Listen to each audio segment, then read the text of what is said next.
কলকাতায় যেমন অনেক কালী মন্দির আছে, ঠিক তেমনিই আছে দুর্গা মন্দির। তবে কিছুটা লোকচক্ষুর আড়ালে থেকে গিয়েছে এই মন্দিরগুলো। আজ তোমাদের বলবো প্রায় 153 বছরের জগৎজননী মন্দিরের গল্প। এছাড়া এখানে কিভাবে আসবে, মন্দিরের টাইমিং কি আছে, সেসব কিছু থাকছে আমার এই ভিডিওতে। আরও একটা মন্দিরের ভিডিও নিয়ে তোমাদের সামনে হাজির হয়েছি। আর আজকে আমি যাচ্ছি কলকাতার জগৎজননী মন্দিরে। এই মন্দিরের বিশেষ পুজো হয় বাসন্তী পুজোর সময়, দুর্গা পুজোর সময় কিন্তু হয় না। এই মন্দিরের গল্পটা তোমাদেরকে বলবো, তার আগে বলে নিই এই মন্দিরটা কোথায় রয়েছে। এই মন্দির রয়েছে মানিকতলাতে। আমি একদম মানিকতলাতে রয়েছি। মানিকতলা থেকে কীভাবে তোমরা যাবে সেটা আগে বলে নিই। দেখো, এই হচ্ছে মানিকতলা ক্রসিং, আর ওই দিকে চলে গেলে হচ্ছে বাগমারি, আর এই দিকে হচ্ছে শিয়ালদা, আর এই দিকে হচ্ছে বিবেকানন্দ রোড, গিরিশ পার্ক। অর্থাৎ মেট্রো থেকে তোমরা যারা আসতে চাইছো এদিকে গেলে কিন্তু গিরিশ পার্ক মেট্রো, আর আমাকে সোজা এগিয়ে যেতে হবে। তার আগে বলে নিই, তোমরা যারা আমাকে চেনো না, আমি হলাম সুস্মিতা। আমার চ্যানেলটা কিন্তু সাবস্ক্রাইব করে রাখো, এরকম ধরনের ভিডিও আমার চ্যানেলে আসতে থাকে। চলো আজকের ভিডিওটা এখান থেকেই শুরু করছি। মানিকতলা থেকে আমি এগিয়ে এলাম, এগিয়ে এসে এখানটায় দেখাই তোমাদেরকে। দেখো, এমনটা একটা ক্রসিং চলে রয়েছে, ঠিক আছে। এই দিকে চলে গেছে বিবেকানন্দ রোড, আর এখান দিয়ে যে রাস্তাটায় গিয়েছে আমাদেরকে এই রাস্তা দিয়ে যেতে হবে। আর সামনেই রয়েছে, দেখো এখানে একটা এরকম করা রয়েছে যে ওয়ার্ড নম্বর 27, এটা কিন্তু রয়েছে। এটা থেকে তোমরা এই দিক দিয়ে চলে যাবে। এই দিক দিয়ে চলে গেলেই আমরা দেখতে পাবো হচ্ছে জগৎজননী মন্দির। একটুখানি কিন্তু আমি একদম সামনেই দেখতে পাচ্ছি। হাঁটতে হাঁটতে চলে এলাম একদম মন্দিরের সামনেটা। দেখো, খেতে কিন্তু বেশ সুন্দর। এই দেখো, এই হচ্ছে মূল ফটো। এখান দিয়ে কিন্তু আমাদেরকে প্রবেশ করতে হবে। এখানে গ্রিল দেওয়া রয়েছে। চলো ভিতরে প্রবেশ করি, আর প্রবেশ করে দেখাই মায়ের কত সুন্দর রূপ। ভিতরে তো প্রবেশ করলাম, প্রবেশ করেই আমি দেখতে পাচ্ছি এখানে দেখো সিঁড়ি রয়েছে। এই সিঁড়িটা দিয়ে আমাদের উপরে উঠতে হবে, এবং উঠে প্রথমেই দেখো আমি একটা ঘড়ি দেখতে পাচ্ছি। ভিতরে প্রবেশ করে দেখলাম গোলাপি রঙের ভিক্টোরিয়ান যুগের এই প্রাসাদে সবুজ খড়খড়ে দেওয়া অনেকগুলো জানলা, যা দেখলে সাধারণ বাড়ির মতো মনে হবে। তবে আদতে এটি প্রায় 150 বছরের জাগ্রত জগৎজননী মন্দির। গর্ভগৃহে 3 দিক ঘিরে রয়েছে বিশাল বড় নাট মন্দির, যা সবার চোখে পড়ার মতো। আর এই নাট মন্দিরের দেওয়ালে ফুটিয়ে তোলা হয়েছে বিভিন্ন পৌরাণিক চিত্র ও কারুকার্য। কোথাও রয়েছে শ্রীকৃষ্ণের রাসযাত্রার চিত্র, বা কোথাও রয়েছে কালিয়া দমনের লীলা চিত্র।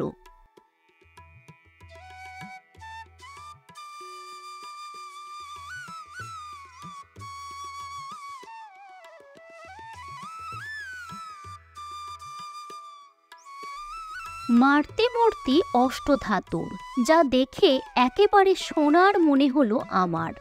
পরিচর্যা ও যত্নে 150 বছরের পুরনো মূর্তি সোনার মতো জলজল করছে। মূল মূর্তির পাশেই অধিষ্ঠিত রয়েছে সাহাবাড়ির নারায়ণ শিলা। নিত্য পুজোর পাশাপাশি বাসন্তী পুজোতে হয় বিশেষ পুজো। বাসন্তী দুর্গাপুজোর দিনগুলোতে মাকে সাজানো হয় রাজবেশে। বিশেষ অঙ্গরাগ ও অঙ্গসজ্জায় মা সেজে ওঠেন। এই সমস্ত কিছুর দায়িত্বে থাকেন এই মন্দিরের কুল পুরোহিত, যারা বিগত 150 বছর বংশ পরম্পরায় এই মন্দিরের মায়ের সেবা করে আসছেন।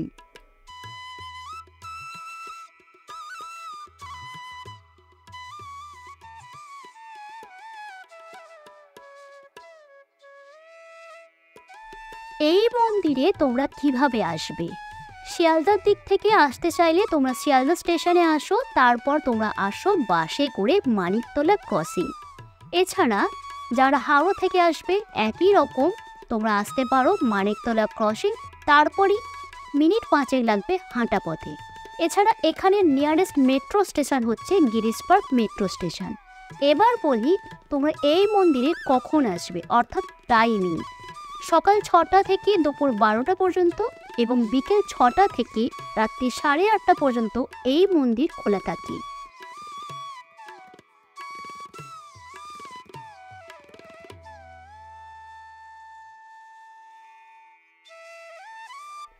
এবার ছোট্ট করে এই মন্দিরের গল্প তোমাদেরকে বলি। ভারতবর্ষে তখন ইংরেজদের শাসনকাল।